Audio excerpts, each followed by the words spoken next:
So let's be honest. The word pressure doesn't sound like a blessing. It feels like a tightening in the chest because everybody or the people that close to you expects you to deliver while you feel inadequate or you won't make the cut or that you're just not enough. So in this video, I will help you dive deeper why pressure can be a privilege, but only if you understand it, rename it, or see it in a different way. Hi, this is what it feels like to be in your 20s.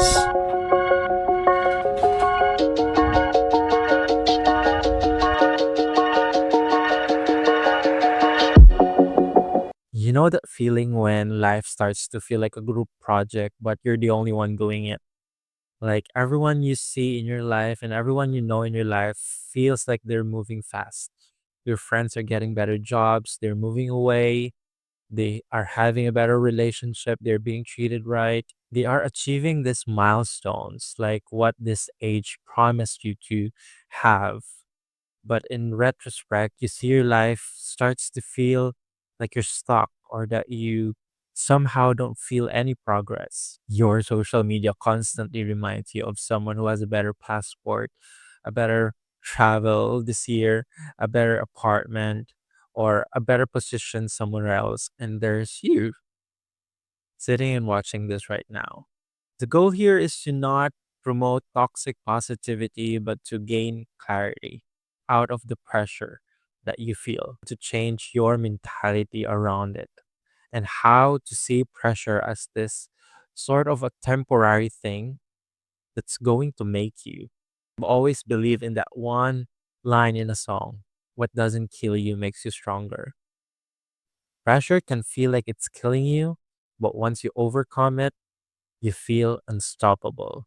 You feel infinite. And I'm not just going to say to trust the process. I'm going to share a story about the tennis legend, a psychological idea, and a Holocaust survivor. Is pressure a privilege? Actually, it's a force. It's a neutral. It's an energy. It becomes a privilege when you take on the pressure and you know the meaning it's for. You choose the path and you understand the cost. But here's the strange part: not everyone experiences pressure the same way. Some people feel like they were born to have it or that they're motivated every time that they feel it. And some people crack, they cry, they bleed, they almost give up. And some people walk into it like it's just an arena or they need to succeed, otherwise, they're going to fail.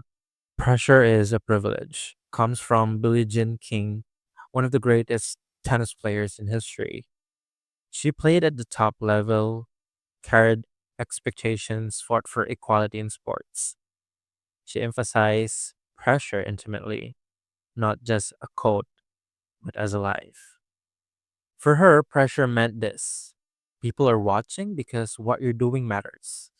You have something to lose because you have something worth having. Think about this for a second. No one pressure someone on the street to do well in their board exam, or no one pressures someone with no plans to make their family proud. Every one of us has to unfortunately face the fact that somebody close to our hearts are expecting us to do well. And regardless of whether of them saying it to us that you should do well or not, implied, it feels a lot of pressure. I know there are children out there whose parent did not tell them to do as hard as they can or did not put pressure on them, but still, as a child, it feel there's still that pressure that you don't know how to explain because it's all up to you. Knowing for the fact that even if they did not say it to you, you will still do it because that's who you are. You are a high achiever. You were born and you were made to believe that in order to get an extraordinary life, you need to be extraordinary. Otherwise, you will have a boring life, you will have a mundane life, or some of the unfortunate events will happen to you because you did not try hard enough. Whether or not our parents pressure us to do something, the pressure is still there. For example, athletes in the Olympics breaking down on camera, K-pop idols collapsing from burnout, Students crying after failing a make or break exam, employees quiet quitting because they've overworked and underpaid. Connect all of them under one label: immense pressure. Same weight, different costumes, one word: pressure. Pressure feels like violence to yourself because as if you're not just carrying your own pressure, you're carrying the expectations of your parents, even if they did not say it. Okay, they did not say that you should do well or that you should do this. You just have the feeling that you should do well because you need to impress them. You're carrying your family's dreams, your siblings. You're breaking generational poverty for Christ's sake. That enough, that alone gives so much pressure to you. It feels like the whole world is watching and saying to you or whispering to you, don't mess it up. But in some cultures, pressure it's not about achievement. It's about the avoidance of what we call hiya or embarrassment. Because that is so true. It's not about achieving something, it's about preventing not to be embarrassed because he did not succeed.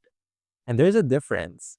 Some people they're okay with not making it that really far in life, but since they have a strong fear of rejection, of disapproval, of embarrassment, the other way around is to do it really, really well, or to do it graciously, or that you're not sweating, or that you're not cracking up with the pressure. But the truth is, every one of us is cracking up with the pressure, this invincible pressure to make it in life, especially if you care with the people that you love. Here's how I identify if the pressure is healthy for me or it's something that I need to take. Number one, I have to name it. Name your source. Where is this pressure coming from? Is it from my family? Is it from myself? Is it because I have chosen this specific path, this specific job that I want? If it's your dreams, your values, your chosen job, maybe it's the weight of expansion. It hurts, but these have directions. If it's from the others' expectations, probably it's from out of fear, out of the fear of embarrassment, out of the weight of responsibility.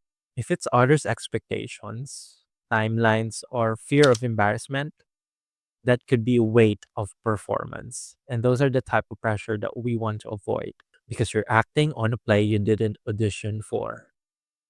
Second, I'm going to tell you how to take pressure gracefully. The next time your heart is racing before a presentation, exam, or interview, remember what stress research tells us. Your body isn't always trying to sabotage you. That racing heart is your system giving you energy, oxygen, and focus. Third is to always choose your boundary in terms of pressure, what you're willing to suffer for. Always set a boundary of the things you're willing to suffer. Yes, there's no life without pressure, but you are allowed to take what flavor of the struggle. And always ask these reflective questions when you take on a pressure. Is this the pressure building the person I want to be? Is this stress aligned with my values? If this made me tired for the next 5 years, would I be proud of what I was for? So, when we say pressure is a privilege, we need to be very honest with something. Pressure is only a privilege when we have an agency inside it, when we have the capacity to say yes, and we also have the power to say no. Here's the problem that many of us are experiencing. We grow up understanding with these lines from motivational quotes and motivational speakers that seem to be blurry, like trust the process, or be patient with the process, or just you had to trust the timing of your life. All of that can be helpful, but they feel like a blurry line where you cannot figure out how to get there. So, what do we do now? We tolerate everything, like every responsibility, every risk. We take it very hardcore because that what it says from all of the motivational symposiums and meetings that we have attended. We even take responsibility because we want to avoid embarrassment. Embarrassment from other people's feedback, from the public scrutiny, or that people will have something to say to you. Even if you do not say that you don't care, at the end of the day, you somehow care because they are too involved with what's happening in your life. We tolerate everything and call it pressure. I have come into terms that when I feel like I need to rest, it needs to be forced. Like I have to force myself to step out from what I'm doing. Doesn't matter if it stresses me out, but if I feel like I'm close to burnout or if I'm burnt out literally, I need to step out, reflect, go back to nature, reflect because you know what? At the end of the day, just the smallest spectacle in the universe. You have to force yourself to go somewhere, to see your friends, to travel, to take yourself out, to eat alone, everything. Just please take yourself out from something that completely drains you or exhausts you. Everything is not worth it up until to the point where it already affects your health, like your mental health, for example. Our brain is still an organ. So if this is messed up, unfortunately, all other else will be effective and all other else will be as dysfunctional as this one. Always take a rest and force yourself to take a rest. No one in this world is being paid enough for their hard work, unless that you're a corrupt official for sure. But no one, I mean, literally no one, is being paid fairly in this world. No one in this world is paid enough to sacrifice their soul, to sacrifice their time for their family, for their friends, for their loved ones, or for themselves. So take a break or do the breaking. But the truth is, no one in this world will enjoy something that they work hard for if they are already sick from working hard. So give yourself a break. Like, give yourself a break, like a legit break. Otherwise, you're the one breaking. But why is it that for some pressure feels like a trauma and for others feels like fuel? And this is where psychology gives us a very useful lens because it turns out how you see pressure affects how it does to you. Psychologist Viktor Frankl and a Holocaust survivor once said, in some ways, suffering ceases to be suffering at the moment it finds a meaning. That doesn't romanticize suffering, it explains it. Because truth of the matter is, pressure without meaning, it's torture. Pressure with meaning, it's a training. There's a concept called stress mindset theory. Research shows that people who see stress as purely harmful tend to experience more negative health and performance outcomes. But people who see stress as something that can sharpen them while still acknowledging it's hard actually perform better. Same stress, different perspective, different outcomes. There's also the Yerkes Dodson Law, which says your performance and pressure have a curved relationship. Too little pressure, you're bored, unmotivated. A healthy amount of pressure, you're focused, alive, alert. Too much pressure, you're overwhelmed, you shut down. Suddenly feels heavy. It doesn't mean automatically that you're weak. It only means that you have surpassed the growth pressure and that you have come closer to the crushing pressure from I'm being stretched to I feel suffocated. That's when you know that pressure is good and bad for you. There are two types of pressure, and I need you to be very mindful about this. Number one is the expansion pressure, and that is when you take onto new responsibilities, new bigger rooms, new risks, new possibilities. You move to a new place. This is a sign that you're not playing small anymore. The second one is the invasion pressure. That is you're carrying responsibilities that was never yours, dreams that was never yours. The pressure you take because of fear, guilt, and embarrassment. This pressure is not a privilege, it's a prison. The prison type examples are as follows. For example, you are forced to do a job or to a course that you never once liked or was never yours in the first place. or your worth is being measured by how much you can send money back home, or that your value in the relationship is based only on what you can provide and not for who you are. Those are the examples of a prison type pressure. And those are the pressures that we don't want to take. Those are not noble sufferings, and you're allowed to walk away from them. Cliche as it sounds, but pressure turned coal into diamond. But the goal is to not become a diamond just for the other people to wear. There are different privilege type pressures. For example, being the first.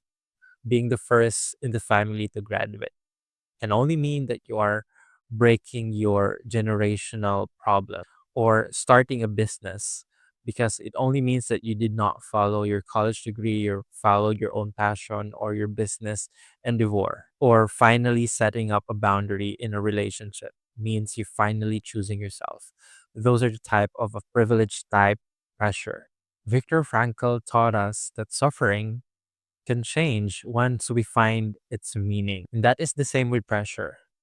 Pressure only becomes a privilege when you understand the cost, when you have chosen the path, and that you understand the meaning and what it's for.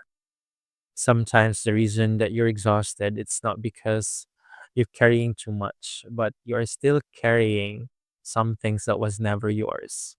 A pressure that was never yours, family expectations you never agreed to, timeline from social media, career path that you didn't even choose yourself. That's not pressure, that's colonization of the soul. And if you're hearing this now, pressure is only a privilege when you chose it. You are still allowed to renegotiate the responsibilities that was given to you. And you are allowed to build a life where pressure is a proof, not that you're failing, but that you're finally stepping in something worthy for you. Because you're not weak for feeling overwhelmed, you're not dramatic for demanding rest, and you're allowed to rest, and you're not ungrateful for questioning expectations that was placed on you. You are a human being living in a loud, confusing, demanding world. So always choose to build a life that was yours and that you have chosen. Maybe the pressure that I am feeling is a sign that I'm not playing small anymore. And your job is to not avoid all the pressure, but to identify if this pressure gives you growth or it erases you.